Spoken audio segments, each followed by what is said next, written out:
ख्वाजा इजहारुल हसन साहब। Thank you speaker साहब।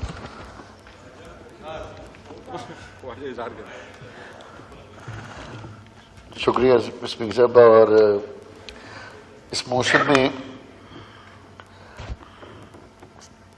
जो पेश किया गया उसमें जुडिशल रिफॉर्म्स के हवाले से जो बात हो रही है मैं उस पर ज़रूर बात करना चाहूँगा, क्योंकि मैं वकालत का तालिब इल्म भी हूँ और एक लेजिस्लेचर की हैसियत से जिम्मेदारी भी है कि इसके अंदर वो खदोखाल या वो पोशीदा जो उसके नकाइस हैं उनको भी उजागर किया जाए, जो अभी तक शायद ऐवान से पार्लियामान से उसकी अभी कानून साजी होनी बाकी है। इल्म सबको है, सब जानते हैं कि हमारे यहाँ जो जुडिशरी प्रोसेस है, चाहे वो सिविल जुडिशरी हो या क्रिमिनल जुरिस्प्रूडेंस हो, उनके अंदर बहुत सकम है, बहुत ज़्यादा उनमें मसाइल हैं। लेकिन इस बार ये जो constitutional court, federal constitutional court का जो खदोखाल सामने आए हैं, इसमें हमने स्पेशल कमेटी में भी अपने तहफ़्फ़ुज़ात का इजहार किया है। और हमारा खदशा सिर्फ इतना है कि किसी भी तरीके से जुडिशरी की अपॉइंटमेंट पॉलिटिसाइज ना हो, किसी भी तरीके से जजेस की अपॉइंटमेंट पॉलिटिसाइज ना हो। वैसे ही पूरा हमारा अदालती निज़ाम जो है वो एक सवालिया निशान बना हुआ है। लेकिन एक क्वेश्चन ये भी है कि 18 साल बाद चार्टर ऑफ डेमोक्रेसी का ये नुक्ता अचानक इतने पुरजोर तरीके से सामने आया है कि 18 साल पहले इसकी जरूरत क्यों नहीं थी, यह सवाल जहन में आता है। अब चार्टर ऑफ डेमोक्रेसी एक मुआहदा है जमातों का, और उस मुआहदे को 18वीं तरमीम, उस मुआहदे को बुनियाद बनाकर 18वीं तरमीम लाई गई। और मुआहदा है क्या स्पीकर साहब? इसमें सिर्फ दस्तखत ही तो हैं, और दस्तखत सरबराहान के हैं। अगर सरबराहान के दस्तखत हैं तो वह मुआहदा इतना मुकद्दस हो गया कि उसको ऐवान में 18वीं तरमीम की वजह बनाया गया। लेकिन क्या यह दस्तखत और किसी जगह हो जाएं तो क्या बेमायने हो जाते हैं? क्या यह दस्तखत इन रहनुमाओं के किसी और मुसव्वदे पे हो जाएं तो इनकी हैसियत खत्म हो जाती है? क्या यह दस्तखत उस वक्त दस्तखत नहीं बल्कि चिड़िया बन जाते हैं? ऐसे कई मुसव्वदे उसके बाद भी साइन हुए हैं। और हमारा तो सबसे बड़ा मसला यह है कि हम तो चाहते हैं कॉन्स्टिट्यूशनल अमेंडमेंट हो, बल्कि मुस्तकिल एक स्पेशल कमेटी हो जो पाकिस्तान के अंदर आईनी इस्तिलाहात पे गौर करती रहे।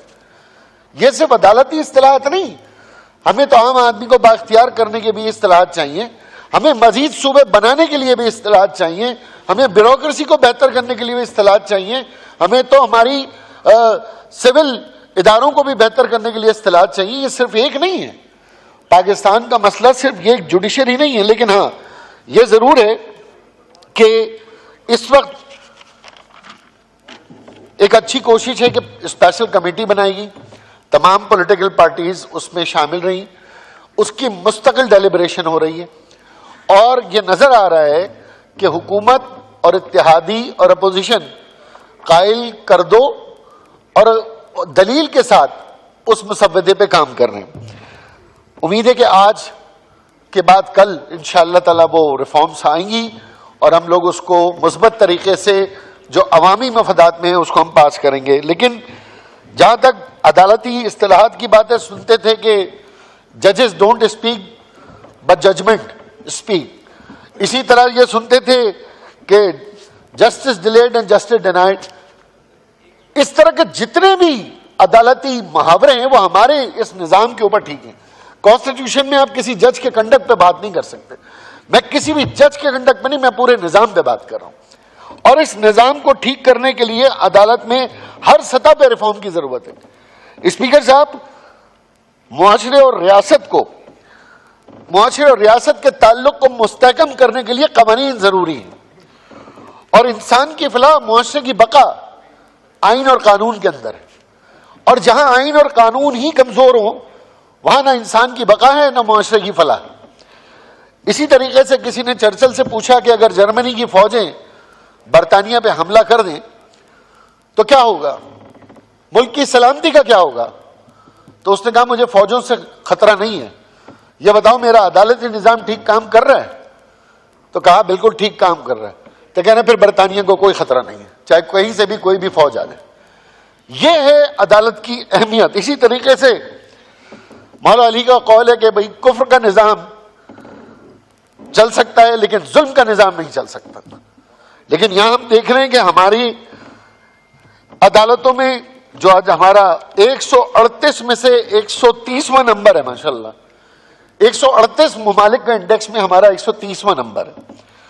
उसकी वजह क्या है कि हमारा सिविल जस्टिस और क्रिमिनल जस्टिस दोनों कमर्शलाइज हो गए। सिर्फ हम अपने केसेस की अगर बात करें, स्पीकर साहब मुझे 5 साल लग गए अदालत में यह साबित करने के लिए कि मैं इस वाक़े के वक्त मुल्क में नहीं था। मैं इस वाक़े के वक्त मुल्क में नहीं था, मैं अपने बीवी बच्चों के साथ बाहर था। मुझे 5 साल लग गए अदालत में यह साबित करने के लिए कि मैं मुल्क में नहीं था। मैंने वीजे दे दिए, पासपोर्ट दे दिए, एग्जिट दे दी, एंट्रेंस दे दी, मैंने वहां से इन्विटेशन भी दे दिया। एटीसी की अदालत में मुझे 5 साल जज को यह कायल करने में लग गया भाई मैं मुल्क में नहीं था, मेरे बच्चे मुल्क में नहीं थे। 5 साल बाद बरी हुआ मैं 22 मुकदमात में, मेरी गैर मौजूदगी में 22 मुकदमात दर्ज हुए और 5 साल बाद अदालत को यकीन आ गया कि मैं मुल्क में नहीं था। और सर 8 साल आपको भी लगे।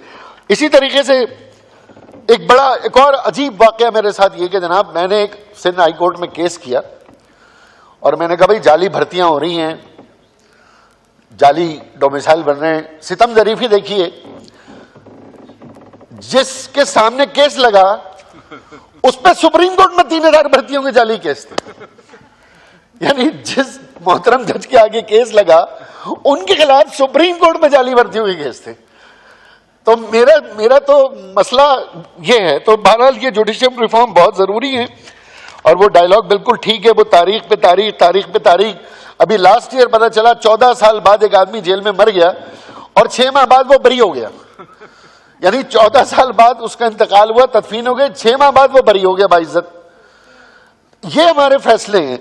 इसी तरीके से ऑनर एक और बहुत बड़ा मसला, स्पीकर साहब एक और बहुत बड़ा मसला जो हमारी अदालतों का है, हमारे यहां बोर्ड डिस्चार्ज हो जाते हैं। ये जुडिशियल कमीशन में जब हमारी पार्लिमानी कमेटी बनेगी तो ये मैं जरूर भेजूंगा कि सुबह 8 बजे लोग पूरे इंटीरियर से, पंजाब से, पता नहीं कहां से लोग आके अदालतों में बैठे होते हैं और 9 बजे उन्हें पता चलता है ना बोर्ड डिस्चार्ज हो गया। कोई प्रायर इंफॉर्मेशन नहीं होती। इसी तरीके से ना रोस्टर चेंज हो गया। 6 महीने एक बेंच के आगे केस चला, हमने उनको हजम करवा दिया केस और उसके बाद वो बेंच चेंज हो गया, दूसरे के बाद चला गया। अब फिर दोबारा अलिफ लैलम दोबारा से शुरू कर रहे हैं। तो 5-5 साल 6-6 साल एक के केस की प्रोसीडिंग का एवरेज ड्यूरेशन है। इसी तरीके से एक हमारे यहां और अदालत में इस्तिलाहत आई है एज पर अप्रूव पॉलिसी। यानी आप सुबह 8:30 बजे पहुंचे, आपको पता चला एज पर अप्रूव पॉलिसी आपका केस खारिज हो गया। सीरियल नंबर 55, 15 तो सुने नहीं जाते, 20 केस सुने नहीं जाते, सीरियल नंबर 55 पे केस लगा हुआ, हम बैठे हुए हैं। तो ये अदालती रिफॉर्म्स बहुत जरूरी है। और इसी तरीके से हमने तो ये भी देखा कि रातों को भी अदालतें खुल रही हैं, इफ्तार के बाद भी खुल रही हैं, सहरी के बाद भी खुल रही हैं। हमारे यहाँ 5-5 साल लग गए हैं। खुली अदालतों में हमारे साथ खुला इंसाफ नहीं हो रहा। और अदालतों में जो सियासी अदालतों का सियासी होना भी नजर आ रहा है, जिसकी भी जो है ना पकड़ बहुत जरूरी है। तो बहरहाल इसी बात आपका बहुत बहुत शुक्रिया कि आपने ये बात की। लेकिन हाँ, एक चीज जरूर है कि हमारे यहाँ एक और चीज है कि हमारे यहाँ स्पेशल कोर्ट्स का टाइम लिमिट होना चाहिए, एटीसी का होना चाहिए, नैब का होना चाहिए, फैमिली कोर्ट का होना चाहिए।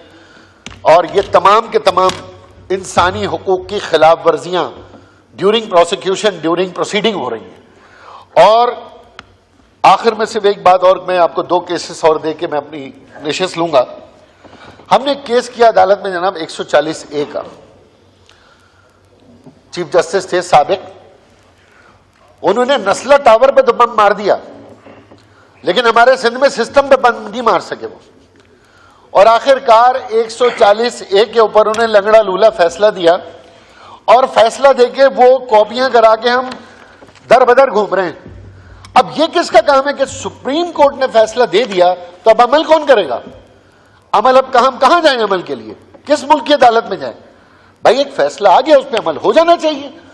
ताहाल 140A का फैसला नहीं हुआ, सेंसस के फैसले नहीं हुए, मर्दमशुमारी पे हम मर्दमशुमारी से कभी चले गए कि भाई हमारा ये खदशा है। तो हम समझते हैं कि हमने अदालत, पार्लियामान और अवामी अदालत तीनों में अपने मुकदमे लड़े। हम समझते हैं अदालती इस्तिलाहत हो, आईनी बिल्कुल अदालत बनी जाए, सियासी उसमें असर रसूख नहीं होना चाहिए, क्योंकि लोगों की जाहिर ये दुआ है कि इंसाफ जालिमों की हिमायत में जाएगा।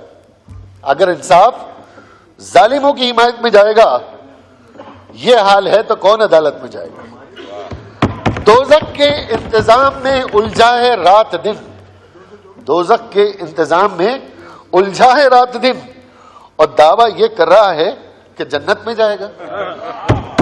खुश फहमियों की भीड़ में, आखिरी शेर, खुश फहमियों की भीड़ में तू भूल क्यों गया? खुश फहमियों की भीड़ में तू भूल क्यों गया? मरेगा पहले, बाद में जन्नत में जाएगा। बहुत शुक्रिया।